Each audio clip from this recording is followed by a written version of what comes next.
Talking about ridiculousness, this man will know all about how ridiculous Labour are. Former chair of the Conservative Party, enjoying his time with the kids. Good friend, Jake Berry. Good afternoon, sir. How are you?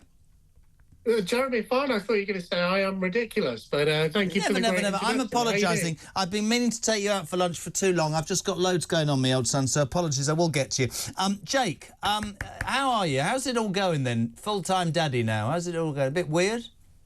Well, I've got a few bits and bobs that I'm on with, don't you worry. I'm sure you have. I'm just saying, you sent me some great Jeremy, photos. let me tell you an absolutely true story. Today, I found myself labelling with an indelible marker the dustpan and brush from the kitchen, writing, "This dustpan and brush should never leave the kitchen" on it. I took a photograph of it, texted it to my wife and said, "God, I need to go back to work." You put an... Yes. Now, see, now, here's the other thing. Have you labelled all the school clothes, though, yet? No. The Cashier's name tape, obviously, other name tape providers are available. The Cashier's name tapes will be going on next week. I think about my mum. She used to sew them all. Now you just stick them on, don't you? Jake, welcome to the show. You and I are going to have a right old bitch. 7 weeks is a long time, it seems, because, as I was saying to somebody earlier, I'm getting sick to the back teeth of people phoning this show and messaging this show going, I can't believe what this Labour Party government's like. I mean, they're going to increase taxes.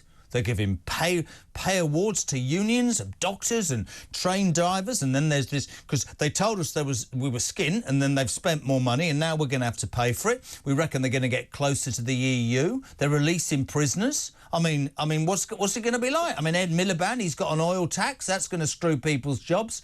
And I find myself sat here every day, Jake, and I'm sure it's part of your frustration, having not found yourself back in Parliament this time, is that the major failing of your party, in my mind, not actually just not being able to do or refusing to do, or circumstances behind not doing what the electorate voted you in to do, is your appalling inability to make sure the British people were listening and warning them as to what was coming if they voted for a socialist government. That's what frustrates me, because it's happening in front of our eyes, but we knew it was going to, right?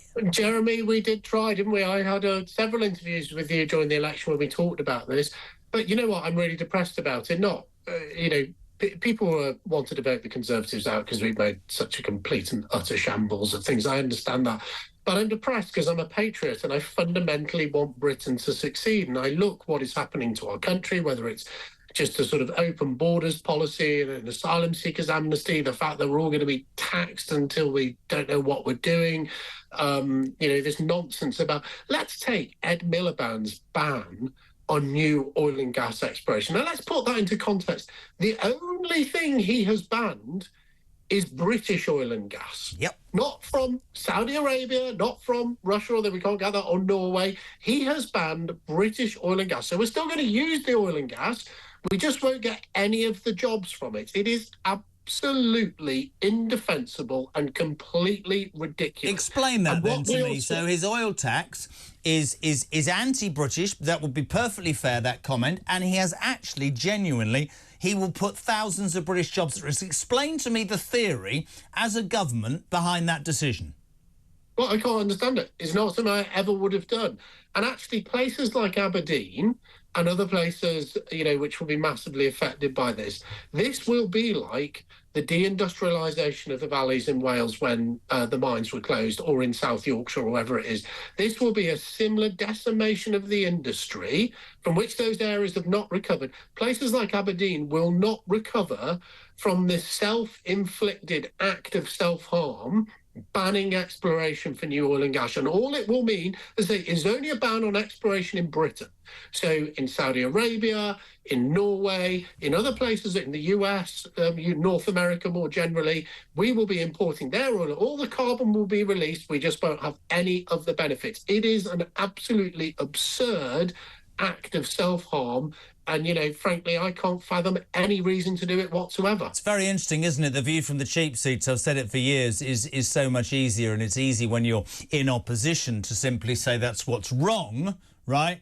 and it's this person's fault. We didn't hear any meat on the bone. That's, again, my frustration, that people didn't, you know, when they went, no income tax, no VAT. Oh, yeah, but there will be, you know, fuel duty for 37 million drivers. There will be council tax going through, death duties, capital gains tax. I mean, here's the thing. He's the net zero secretary, so we assume that most of this idea to stop exploration of what we have here is because of that. But he's just travelled 6,000 miles to Brazil to have a net zero conference. Me would like to ask the question, why doesn't he do it by Zoom and save his carbon bleeding footprint? What's that all about? Well, quite right. We're going to have to start calling him Air Miles Miliband, aren't we? I mean, he's jetting all over the world to lecture people on why they shouldn't take votes. We're doing this by Zoom. I'd love to see in person my friend, but I'm sure that'll happen in the next couple of weeks. But, you know, it is perfectly possible. And climate conferences, unless he rode there, or maybe he went on a pedalo or something, unless he went to Brazil, some sort of walked or bicycled or went on a pedalo, what on earth is he doing? Not apart from why are we paying for him to jet around the world first class at the taxpayer's expense, but also, you know, as my old mum used to say, handsome is as handsome does. Do not lecture us. Tell us not to take flights, maybe on our once-a-year family holiday to go to Malaga or, you know, wherever it is. Don't tell us not to do that while flying 6,000 miles, complete hypocrisy, to sit in a room and talk about how we all shouldn't take flights. I mean, the only people I know who are worse on this are Meghan and Harry, and that's saying something. That is saying something. Let's talk about something that has really got the goat, my friend, of the viewers and listeners today. And this was proven in Wales to be an absolute travesty. Louise Haigh, the new Transport Secretary, has today announced there will be a rollout of a lot more 20-mile-per-hour speed zones. Now, I said it earlier, JB, and I'd love to know what you think. I get it around schools. I get all of that. I understand that. But is that a child? Sorry, hold on. It's a dog. It's a child. No, listen, this happens. No, it's a child. Don't worry. Hello, child. Hello. How are we? Hello. Look, the thing about this is 70% of people in Wales oppose this, so the Welsh government had to reverse it. And now what's going to happen is they're going to do it all over England. It's absolutely potty. Again, you know, a bit like the oil tax. Let's destroy thousands of jobs. How does this benefit Great Britain? How does it I love this. It's my favourite bit ever. It doesn't, right. I'm going to have to go. It doesn't, Jeremy. I'm going to have to. I'm being intervened here by my child. No, it doesn't. It's absolutely potty. Don't worry. Listen, don't worry about it. What's even worse, matey, is they're going to make us all pay for it through our taxes. We love having you on. Respect to the family. Thank you, Jake Berry. Top man. Thank you very much indeed.